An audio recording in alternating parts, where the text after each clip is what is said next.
안녕하세요, 성도 여러분. 반갑습니다. 오늘은 153 성경 통독 제 66일차 되는 날인데요. 오늘은 아가서 7장과 8장을 마치고 잠언 1장부터 5장까지 읽게 되는 일정입니다. 오늘도 통독하실 때에 하나님의 말씀에 은혜가 넘치기를 바랍니다. 먼저 아가서 7장 내용입니다. 7장 내용은 이렇게 구별할 수가 있는데요. 먼저 1절에서 5절까지는 왕궁의 여인들이 묘사한 술람미 여인의 아름다움입니다. 그리고 나서 6절부터 10절에는 신랑인 솔로몬이 묘사한 술람미 여인의 아름다움입니다. 그리고 11절부터 13절까지가 레바논 들판을 그리워하는 술람미 여인을 말합니다. 네, 술람미 여인은 이렇게 이토록 많은 사람들의 사랑을 받고 신랑의 사랑, 이웃의 사랑, 주변 사람의 사랑을 받습니다.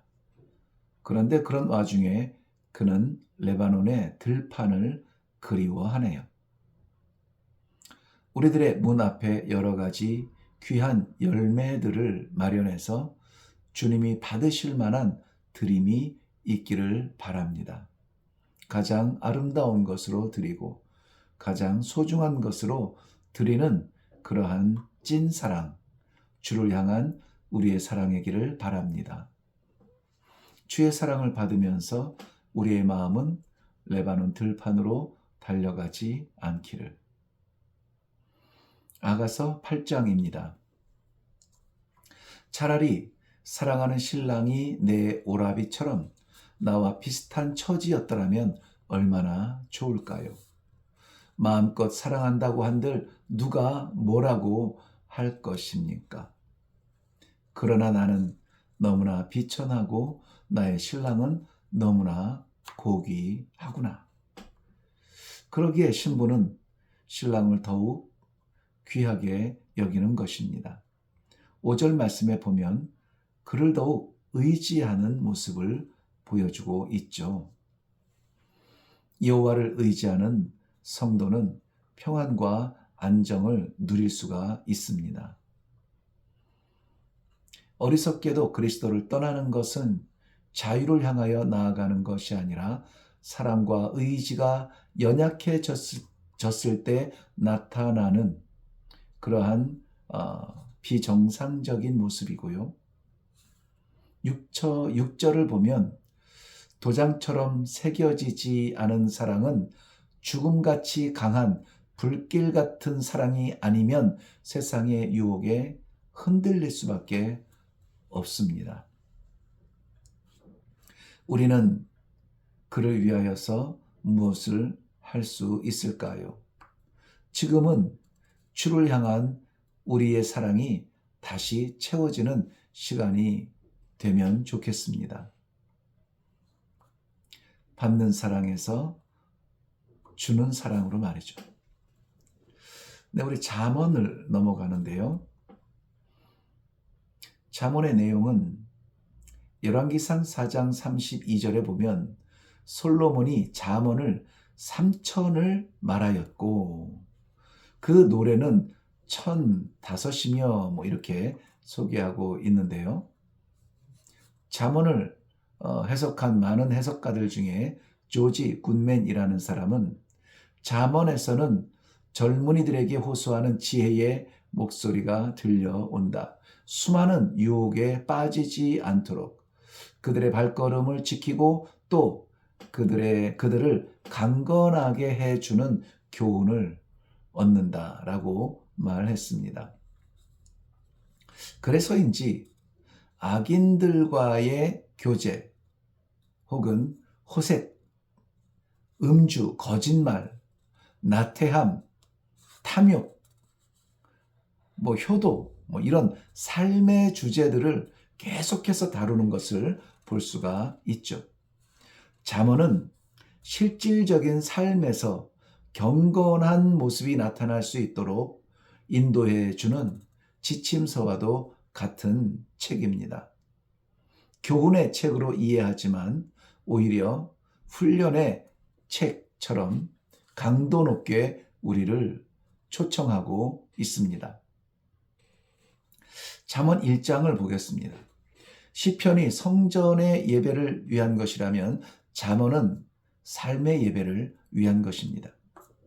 1장 7절 말씀 보시면 잠언 전체를 대표하는 말씀이기도 한데요. 이렇게 기록되었습니다.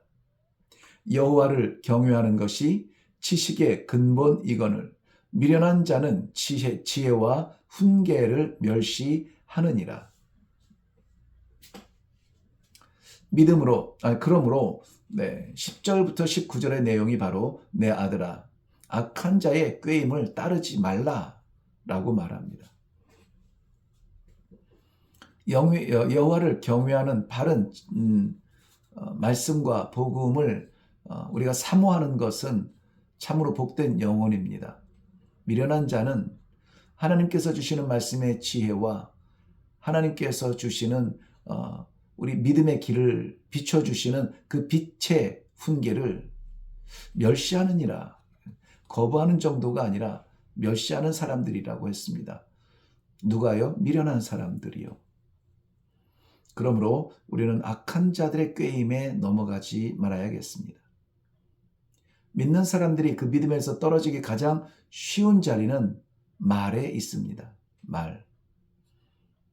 하와는 선악과를 보기도 전에 사탄의 음성에 귀를 기울였다고 했습니다. 오늘 잠언 1장 20절부터 33절까지는 지혜의 소리에 귀를 기울이라는 권면의 말씀을 담고 있습니다. 지혜의 말씀은 어디서 구할 수 있을까요? 어디서 들을 수 있을까요? 어디서 얻을 수 있을까요? 무엇이 지혜의 말씀일까요? 무엇이 우리가 붙들어야 될 말씀일까요? 여러분에게 이 잠언을 읽으면서 이러한 지혜가 생기기를 바랍니다. 잠언 2장입니다. 지혜는 하나님을 알므로써 발견이 된다고 합니다.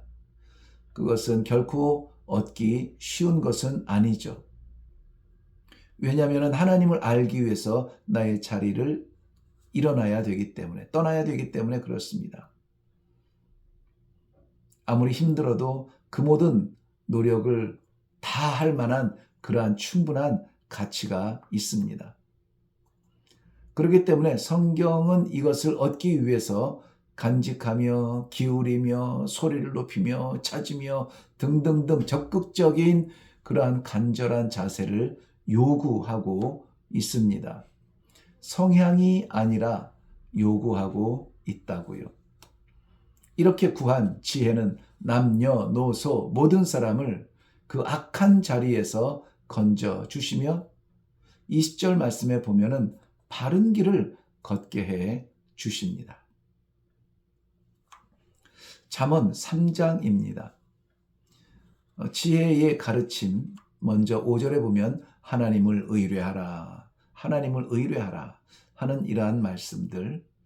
그러면 하나님의 인도하심이 무엇인지 알 수 있을 것입니다. 하나님의 인도하심은 세상에서 이해할 수 없는 것에서 찾을 수가 있어요. 어디냐면 하나님을 의뢰하는 자리. 지혜는 지금의 시대가 유혹하는 물질로는 살 수 없는 것들을 바로 성도들에게 가져다 줍니다. 예를 들면 평강, 생명, 화목 등등 말이죠. 지혜는 성도들의 삶을 구별합니다. 패역한 자와 정직한 자, 어떤 자리가 내가 원하는 자리인지 쉽게 말할 수 있습니다. 악인의 집과 의인의 집, 어떤 집에 거하기 원하는지 너무나 잘 알죠. 거만한 자와 겸손한 자, 그리고 지혜로운 자와 미련한 자. 그렇기 때문에 21절 말씀에 권면한 것 같이 완전한 지혜와 근신을 지키기를, 바랍니다. 그래서 하나님을 의뢰하는 자리에서 하나님께서 주시는 평강과 화목과 그 생명을 누릴 수 있기를 바랍니다. 잠언 제4장입니다. 성경은 끊임없이 전승의 필요성을 그리고 절대성을 말하고 있습니다. 이제 우리 하도 많이 들어서 귀에 딱지가 앉았죠. 믿음의 전승 말입니다. 아버지는 아들에게, 스승은 제자에게 반드시 전승할 것이 있습니다. 바로 지혜인데요. 왜 우리는 이 지혜를 전승으로 다음 세대에 넘겨줘야 할까요? 왜냐하면 성경은 이렇게 표현합니다. 바로 이 지혜 때문에 4절 보면 그러면 살리라. 사는 길이군요. 6절 말씀에 보면 그러면 너를 지키리라. 보호받는 방법이군요. 9절 말씀 봅니다. 그러면 너에게 면류관을 주리라. 그 면류관을 받는 길이 여기 있네요. 지혜를 붙들고 사모하는 것입니다. 그러므로 우리는 악의 길, 악인의 길, 악한 자의 길, 악에서 무조건 우리는 떠나야 합니다. 악은 그림자라도 담지 않기를 바랍니다. 이것이 이 성경 통독을 하는 우리 성도님들 외에 성도님들은 당연하고 성도님들의 가정 속에 함께 밥 먹는 식구들에게도 동일한 은혜가 있기를 바랍니다. 잠언 제5장입니다.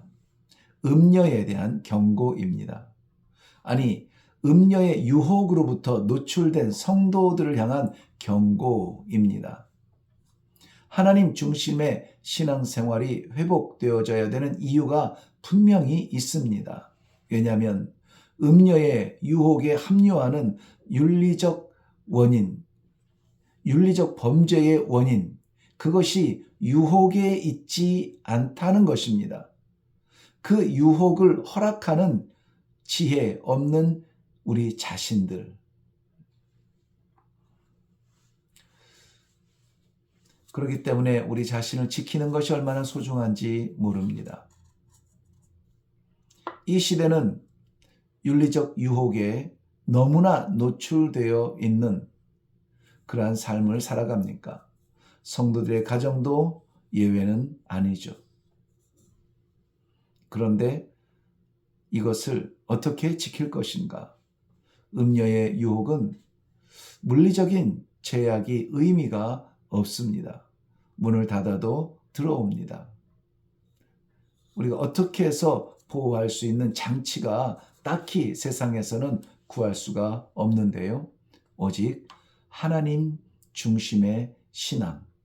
왜냐하면 그 자리는 함께하지 못해요. 음녀는 거기까지 따라올 수가 없습니다. 그러므로 성도는 정말 앞다투어서 하나님 중심의 신앙생활, 하나님 꼭 붙들고 의지하면서 살아가며 바로 그 하나님께 지혜를 구해야 될 것입니다. 사랑하는 성도 여러분, 오늘도 우리들에게 함께하기를 원하며 우리를 머물게 하기를 원하며 오늘도 우리가 이 영생의 진리의 말씀을 받고 그것을 묵상하며 기도하기 원하시는 하나님 부름 앞에 있습니다. 오늘도 힘내고 하나님의 말씀 안에서 만복을 누리시기를 주님의 이름으로 축원합니다.